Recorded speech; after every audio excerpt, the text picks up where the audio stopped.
So hello everybody. कुछ दिनों से मुझे ऐसे कमेंट्स आ रहे हैं कि भैया हमें ओल्ड एनसीईआरटी पढ़नी है, न्यू पढ़नी है, क्योंकि और ये भी प्रॉब्लम है कि जो प्रैक्टिकल केमिस्ट्री लिखा हुआ है, प्रैक्टिकल केमिस्ट्री में क्या आता है कि दोनों के बीच में थोड़ा सा मिसमैच है एनएमसी की पीडीएफ और न्यू एनसीईआरटी में।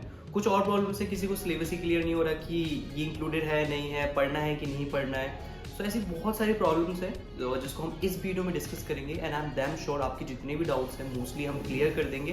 एंड फिर भी अगर कोई डाउट रह जाता है तो आप कमेंट सेक्शन में बिल्कुल लिख सकते हैं। ओके, हम तीनों सब्जेक्ट के सिलेबस को डिस्कस करेंगे, चाहे वो बायोलॉजी हो, केमिस्ट्री हो, फिजिक्स को हम डिटेल में मैं बताऊंगा और सारे आपके डाउट्स क्लियर कर दूंगा जितनी भी रिलेटेड स्टफ है। सो वीडियो को एंड तक जरूर देखना क्योंकि ये बहुत ज़्यादा इंपॉर्टेंट वीडियो है, क्योंकि मैं नहीं चाहता कि ऐसा हो कि आप पहले ये सोचो कि ये वाला टॉपिक नहीं आना हो, फिर क्या पता लास्ट में उससे क्वेश्चन आ जाए। Let's start. ओके, सो अपनी पुरानी एनसीईआरटी लेके बैठो, एक पेन लो, पेंसिल भी ले सकते हो। ओके, एंड मार्क करना स्टार्ट करो। मैं आपको वो सारी चीज़ें बताऊंगा कि क्या चीज़ें रिमूव कर दी गई हैं और जिन चीज़ों की मैं बात नहीं करूंगा वो एज इट इज़ ही है, मतलब उनको वो आपको बिल्कुल भी वो नहीं करना है, वो एज इट इज़ पढ़ना है। तो हम स्टार्ट करते हैं बायोलॉजी से। सो बायोलॉजी में जो डिलीटेड सिलेबस है, तो लिविंग वर्ल्ड से टेक्सोनॉमिकल एड्स जो हर्बेरियम, बॉटनिकल गार्डन, म्यूजियम और कीज हुआ करते थे उनको रिमूव कर दिया गया है। प्लांट किंगडम में अल्ट्रेशन जनरेशन एक ही पैराग्राफ है, चाहो तो पढ़ सकते हो, कोई प्रॉब्लम नहीं है। एनिमल किंगडम और बायोलॉजिकल क्लासिफिकेशन में कोई भी चेंजेस नहीं है, ठीक है। Coming to the morphology, interestingly इसमें कोई चीज़ डिलीट नहीं है, इसमें चीज़ एडेड है।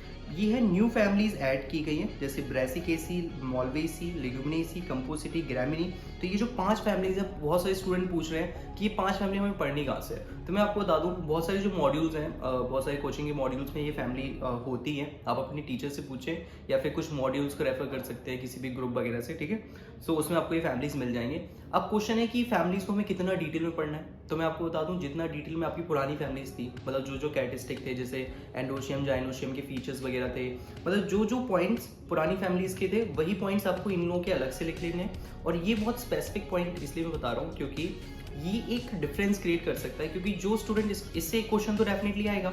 तो जो स्टूडेंट इन 5 फैमिलीज को अच्छे से पढ़ लेंगे वो एटलीस्ट एक रेस में थोड़ा सा आगे निकल जाएंगे। जो स्टूडेंट नहीं पढ़ेंगे उनका डेफिनेटली क्वेश्चन वो नहीं बना पाएंगे। तो इसको पढ़ना है, ठीक है।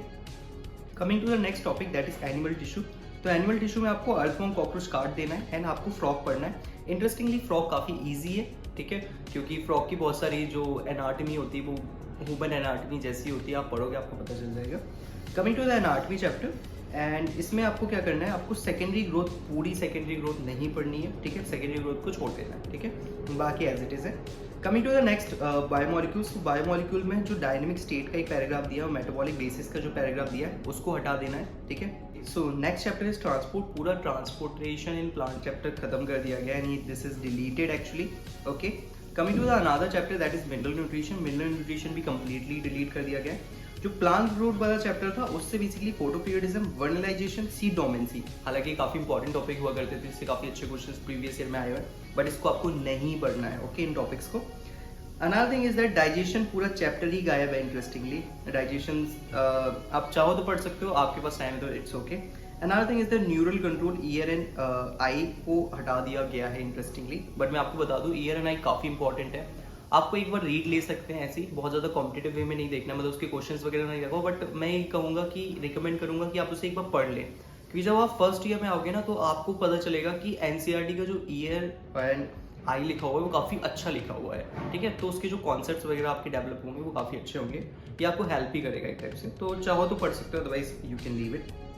बाकी जो मैंने चीज़ें मेंशन नहीं की हैं, जिस बहुत सारे चैप्टर्स हैं, बाकी के जो ह्यूमन फिजियोलॉजी के चैप्टर्स हैं उसमें कोई चेंजेस नहीं है। जो चेंजेस किए गए मैं ऐसे वही बता रहा हूँ, okay.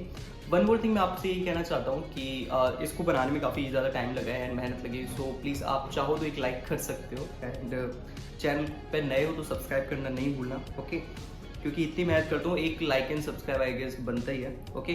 So coming to the, अगर हम 12th की बायोलॉजी की बात करें तो जो सिलेबस डिलीटेड है दैट इज रिप्रोडक्शन, ऑर्गेनिज्म, पूरा चैप्टर ही गायब है। स्ट्रेटजीज इन एनहांसमेंट में भी कंप्लीटली चैप्टर डिलीटेड है। इकोसिस्टम में इकोलॉजिकल सक्सेशन को गायब कर दिया गया है एंड एनवायरमेंटल इशूज को भी कम्प्लीटली डिलीट कर दिया गया है। तो आपको बहुत सारे डेटा वगैरह याद नहीं करना पड़ेगा, क्योंकि एनवायरमेंटल इशूज़ में काफ़ी ज़्यादा डेटा वगैरह रहता था, हालांकि उससे क्वेश्चन आते थे, बट आपको परेशान होने की ज़रूरत नहीं है।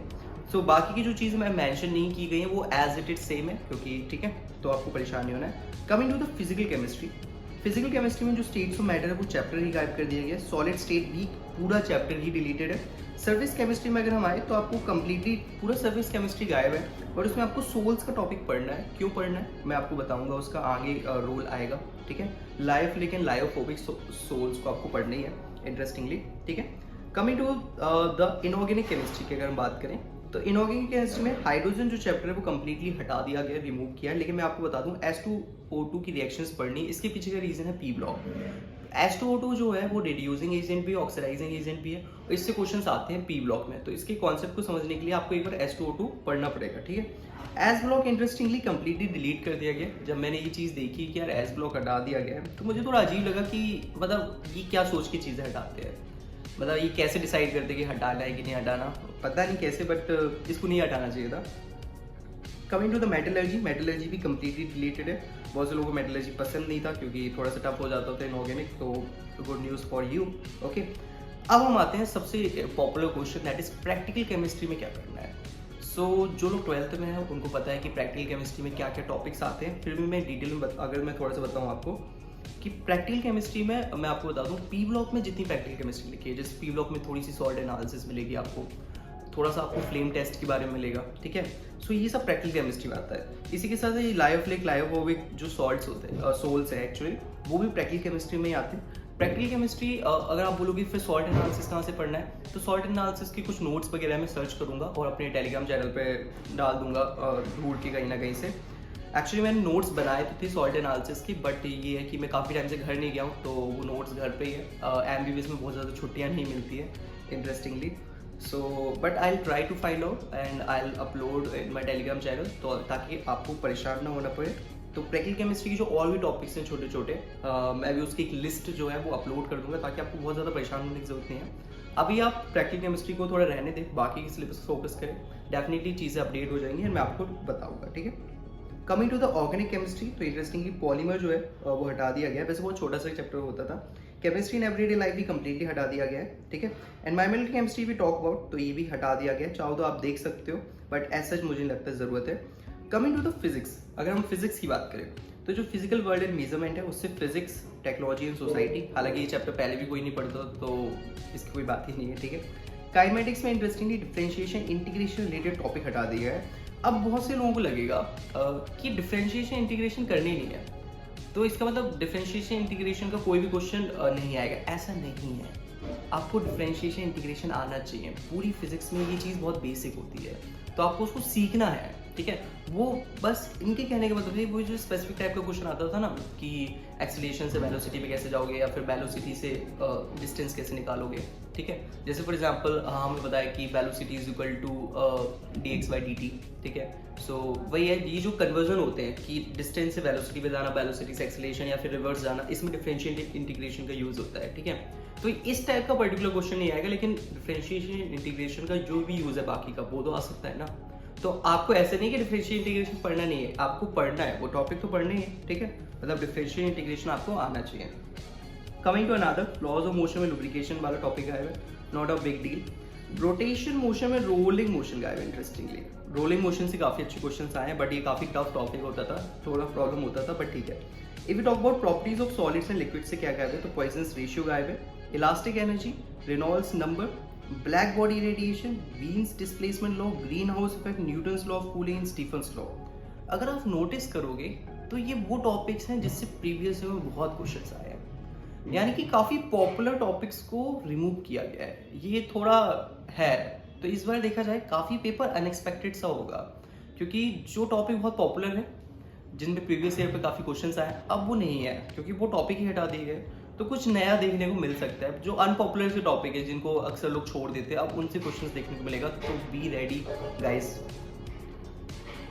कमिंग टू द थर्मोडाइनमिक्स, तो हीट इंजन, रेफ्रिजरेटर, जिससे हर साल एक क्वेश्चन आता है, हीट इंजन से आएगा, रेफ्रिजरेटर से आएगा, वो गायब कर दिया गया है इंटरेस्टिंगली, ठीक है। ऑसिलेशन वेव में देखा जाए तो free, forced and damped oscillation, ठीक है। डॉपलर इफेक्ट एंड रेजोनेंस, तो आपको पता है कि डॉपलर इफेक्ट और रेजोनेंस कितनी ज़्यादा पॉपुलर इंपॉर्टेंट टॉपिक्स हुआ करते थे, बट इसको रिमूव कर दिया गया है, ठीक है। अनलकीली ऐसा करना नहीं चाहिए था, बट ठीक है। Coming to the electrostatics, 12th की अगर हम बात करें, 12th की फिजिक्स की, तो फ्री एंड बाउंड चार्जेस पढ़ सकते हो आप चाहे तो, बहुत इंटरेस्टिंग टॉपिक है, ठीक है। Free and bound charges inside a conductor, ठीक है। इस पे पहले थियोरेटिकल क्वेश्चंस आते थे, बट अब तो ये टॉपिक रिमूव कर दिया गया। करंट इलेक्ट्रिसिटी से carbon resistor, colour combination, potentiometer को रिमूव कर दिया गया इंटरेस्टिंगली, ठीक है। तो इनका आपको ध्यान रखना है कि आपको परेशान होने की जरूरत नहीं है। मैग्नेटिक इफेक्ट ऑफ करंट पे अगर हम आए तो ऑयस्टर्स एक्सपेरिमेंट, साइक्लोट्रॉन आपको पता ही होगा, मैग्नेटिक डाइपोल, मैग्नेटिक मतलब movement of revolving electron, electromagnetic factor affecting earth magnetism in field, magnetic element and permanent magnets. अब सही बताऊँ तो पूरे मैग्नेटिज्म से उन्होंने ऐसे ऐसे टॉपिक्स रिमूव किए बीच बीच से, तो ऐसा काफ़ी खाली खाली सा टॉपिक हो गया, बट इनको हटा के जितनी भी चीज़ें आपको उसको पढ़ना है अच्छे से, ठीक है। Coming to the electromagnetic induction, तो इलेक्ट्रोमैग्नेटिक इंडक्शन से सिर्फ EMI को हटाया गया। बाकी अगर हम ऑप्टिक्स के बारे में बात करें तो ऑप्टिक्स में dispersion of light through prism, rainbow को हटा दिया गया, ह्यूमन आई को हटा दिया गया, ठीक है। और जो डिफेक्ट्स वगैरह होते हैं, क्योंकि ज़्यादातर बायोलॉजी की बात होती है, तो इसको ठीक है हटा दिया, कोई बात नहीं। Resolving power of microscope and astronomical telescope, इस पे हर साल क्वेश्चन आते हैं, ठीक है, रिजॉल्विंग पावर पे, बट इसको हटा दिया गया है, ठीक है।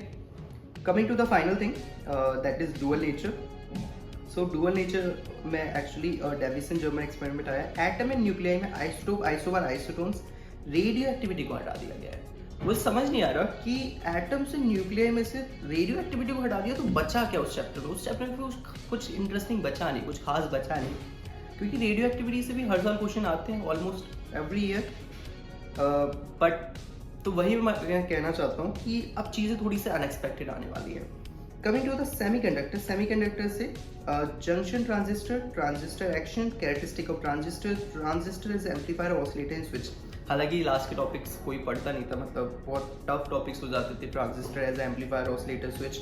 इस पे क्वेश्चन आया है वैसे ट्रांजिस्टर एज एम्पलीफायर पे प्रीवियस ईयर पे, बट ये थोड़े से टफ होते थे, तो लकीली इसको हटाया है, तो ठीक है, आपको थोड़ा रिलीफ ही है। So this is all about the syllabus in detail. तो एट लास्ट मैं यही कहना चाहूँगा कि अगर आपको कभी भी कन्फ्यूजन हो कि ये चीज़ पढ़नी है कि नहीं पढ़नी, इससे क्वेश्चन आएगा कि नहीं आएगा, तो रिस्क ना लेते हुए आप ये करो कि उस चीज़ को एक बार देख लो, आ गया तो अच्छी बात, नहीं आया तो और भी अच्छी बात, लाइक दैट, ठीक है। तो कोशिश करो चीज़ें जानने की, अगर आपके पास समय मिले तो आप थोड़ा सा एक्सटेंडेड होकर भी पढ़ सकते हो, but this is all about the NEET 2024 syllabus. Okay, thank you so much guys for watching this video. Meet you soon, very soon in the next video.